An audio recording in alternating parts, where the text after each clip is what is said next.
Hi, everybody. Hola. Joni Wilson here from Nashville, Tennessee with Roxy Rue, who's helping me every night at 7 p.m. Read you the live storytelling time of my book series, The Dog Rescuers. So we are really excited to be here with you again. And we're on chapter 4, book 2 tonight. So if you have it on your Kindle or your iBook or your Nook, you can follow along. Or if you bought the books, but you don't have to buy them because I'm doing this for free every night. I'm narrating it, making it lots of fun for all of us so that we have a good positive thing before we go to bed every night. Something that we can have happy dreams about, because there's nothing like dogs and cats to give you a happy dream. I wanted to let you know something. I was really excited to hear that right now the Humane Society of America put out a post that so many of their facilities have been emptied out because dogs and cats have been adopted. This is like exciting news for people like us, because we're dog rescuers, aren't we? Like you and me, that's why we're here every night. We love dogs, and we love the whole idea of rescuing a dog. And we love the whole idea of a dog turning around and rescuing us. Right, little Roxy Roo? Roxy's got a sweatshirt on tonight because we had a little walk and it was kind of chilly out. So she put on her little dinosaur for the kids so that you guys could see her and her little dinosaur. Anyway, we know that kids are watching this, but you know what? We also know that kids of all ages are watching this. And I'm glad, because we're all kids when it comes to dogs. You never really grow up when we talk about dogs and cats. Let's face it. They bring the best out in all of us. A time when we're all kind of just, everything's pretty simple and pure and happy. And that's what dogs are. And that's what they bring out in us. So I am really excited about our next chapter tonight, because there's so much going on right now in Abby's yard. Remember, Abby's the little girl that, unbeknownst to her, she's becoming a dog rescuer just because Kiddo decided to pick her and show up at her yard. He's a roamer, and he purposefully pretends that he's, needing to be rescued, even though he doesn't, because he's got a master plan to find a master and to find masters for all of his other dog buddies that are in the area, lost and confused, sad and abused, so they too can get rescued. So he sends out messages, and one by one, a new dog is coming to Abby's yard to get rescued. Now, Abby she doesn't know what's going on. She's only 8. She just thinks, oh, cool, another dog. Okay, I guess I'll try to find you a home too. And she's getting help from her next door neighbor, Luke, the coolest kid in the neighborhood. And those two are becoming friends. So while they're rescuing people, they're kind of getting rescued themselves, because Abby's been bullied and ignored, and she's getting confidence in herself now. And so she's no longer getting bullied. And she's told somebody that she was getting bullied, and they helped her, which is really important to do. If you're ever being bullied, make sure you tell somebody. Make sure you tell your mom, your dad, your best friend, your grandma, your grandpa, your teacher. Tell somebody, because you don't ever have to be bullied. Bullies are small-minded, silly little teeny people that are stupid. Don't ever let them make you feel bad. So Abby is learning this by the minute. She's learning she's worth something just because God loves her, right? And she loves dogs, and she's showing the dogs a good time right now in their yard. So we have Zeus, who's also in the yard. We have Kiddo. Let me catch up here. We have Kiddo in the yard right now. Okay, there's Kiddo. We have Zeus in the yard right now, and Zeus is helping Kiddo, actually. They've decided to launch their Plan B mode of operation, which is to wait for all these other dogs and cats to show up so they too can get rescued. And we have Romeo has now showed up in the yard, and he is the bulldog with the farting issue, because he likes to eat trash. And so he's finally hit rock bottom. He's accepted he needs help. He needs to get on a better diet and exercise program. And when he prayed to the big white dog in the sky, a big white cat showed up. Yep. So a big white cat showed up to help him. And the big white cat got the message from Kiddo's mind, his telepathic message. But this is really blowing Kiddo's mind, because Kiddo's messages aren't supposed to go to cats. Like, Kiddo can't stand cats. So this is really rocking his whole core, okay? So that's where we're at right now. The dogs have just made fun of the cat. They're like, dude, You can't hang with us. We're dogs. You're a cat. And the cat's like, look, I get kiddos' messages, okay? Don't label me. I am one of God's creatures, blah, blah, blah. I don't like to just hang with one group. We're all part of the same animal kingdom, and we should all get along. And I could be a great asset to you. And the dogs are howling because they're like, you are such a cat and you don't realize you're a cat? What's your name? And the big white cat says, my name is Snowflake. And they're like, are you kidding me? That's the funniest thing we've ever heard. That's like the number one cat name of all time. Of course you're a cat. Oh, what a dilemma. So, the cat just knows they're silly dogs, and he realizes that he could be a great asset too. Whether they want him around or not, he's going to stick around. He's a cat. He can sit up on top of a fence. He can watch everything that's going on at all times and just basically say, boop, boop, boop, boop, and help things out, right? So here we are now. Romeo has arrived, farting up a storm to Abby's yard to get rescued. Thanks to the cat, by the way, who led him there in the first place. Chapter 4, The Health Pledge of Book 2, The Dog Rescuers Purrfectly Unleashed. Later that day, after the dust had settled between Kiddo and Snowflake, Romeo hung his head in shame as he told his new friends about his addiction to garbage. He told them he hadn't had a hug in years. To add insult to injury, Romeo unexpectedly farted in the middle of the story, leaving a stinky green cloud looming all around. You see what I mean? Romeo said. They went, whoo, no, we smell what you mean, they all yelled out. Abby and Luke came running out into the yard after hearing the dogs barking. Abby was a little girl who had long, curly, dark auburn hair and green eyes, which made Snowflake the cat take a liking to her right away since he had a green eye. Luke was 10 years old with a tussle of red hair, and the tussle reminded Snowflake of his own tail that had a tussle. We have something in common. Maybe they will accept me, he hoped. Snowflake was elated to finally meet the dog rescuers that Kiddo was secretly training. Word on the street was the Plan B mode of operation was in full motion.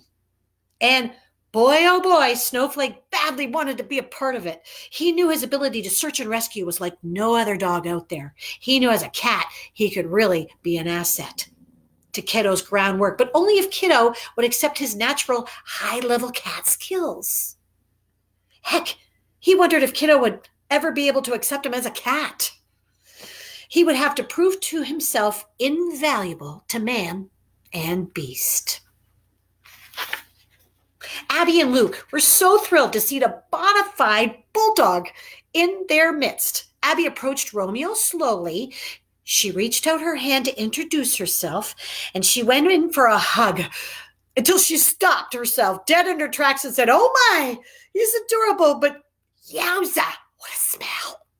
Abby and Luke both giggled. I guess you need a home too, old boy. Whew, but before we take you to doggy adoption day, we need to clean you up inside and out, said Luke.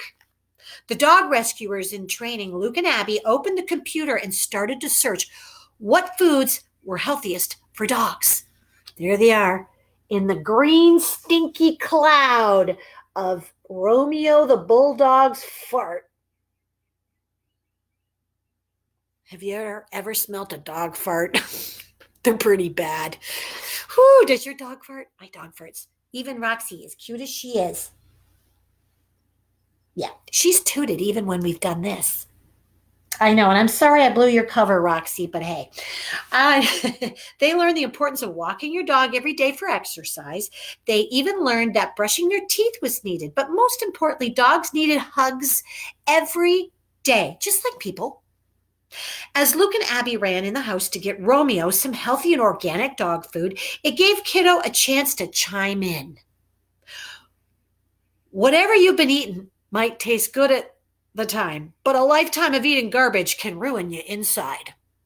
Zeus and Romeo was still convinced that Zeus, who Romeo was still convinced was the big white dog in the sky, spoke with wisdom. We need you to take a promise and hold your paw up and pledge to every one of us in this here yard that you are done with your ways.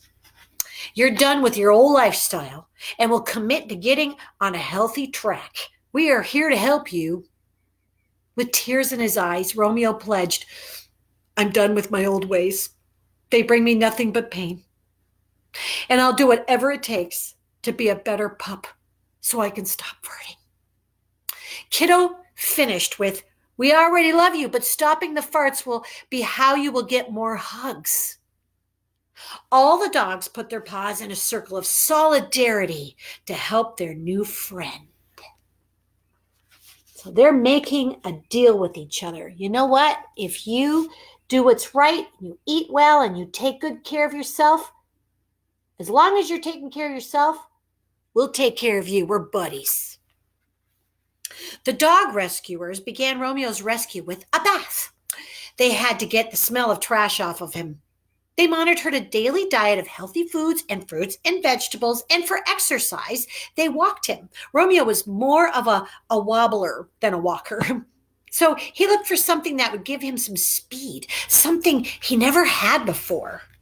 What can he do to get some speed? What can I do for this chubby old body? He asked himself as he looked around Luke's garage one day. Romeo went straight to an old bike that Luke had lying around. He sniffed and scratched and wagged his tail at Luke when he saw it. Oh, okay, boy. I see you want to try this. Well, let's start with balancing first. Bikes can be difficult. Take some time, Luke said, with showing Romeo the bike. Romeo took off with no problem. It was like he was doing it his whole life. He pedaled so fast he went right over the curb and tumbled into a trash can on the other side of the road.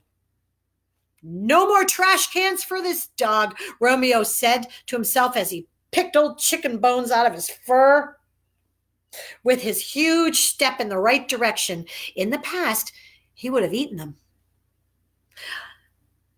I'm glad you're not tempted to go back to your old lifestyle, said Snowflake, who was mysteriously standing there watching him. Geez, you're everywhere, aren't you? Said Romeo. Yep, I'm like your sponsor. I'm here to help you keep your promises while no one else is looking, Snowflake said.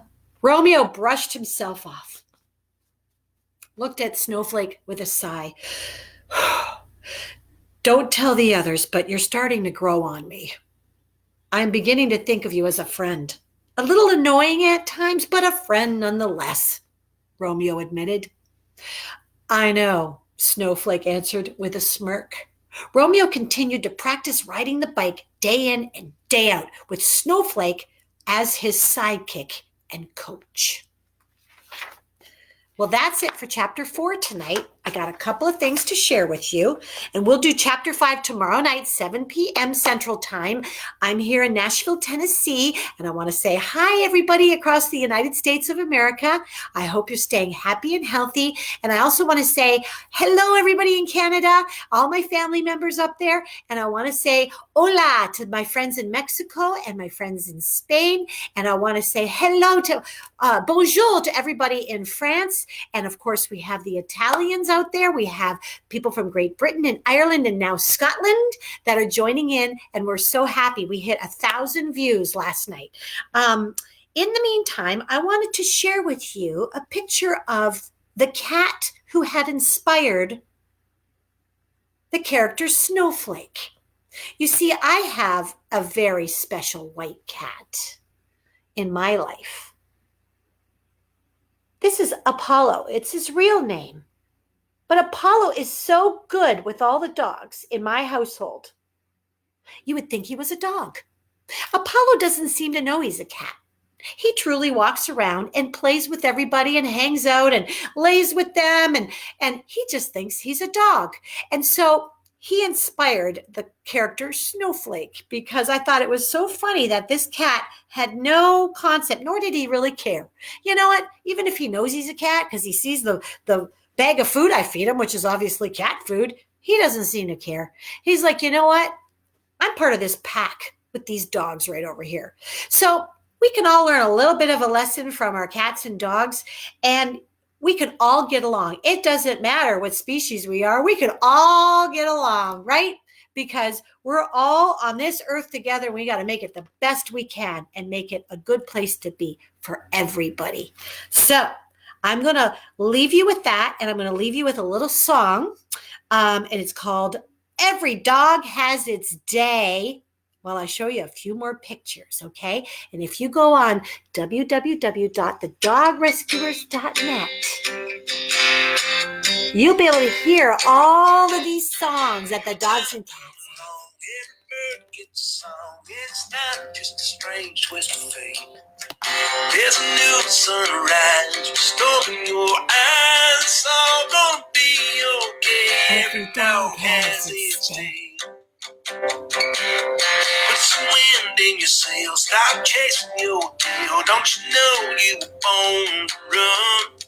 Leave it all in the past. Your future's coming fast, and that's where dreams come from. Every dog has its day.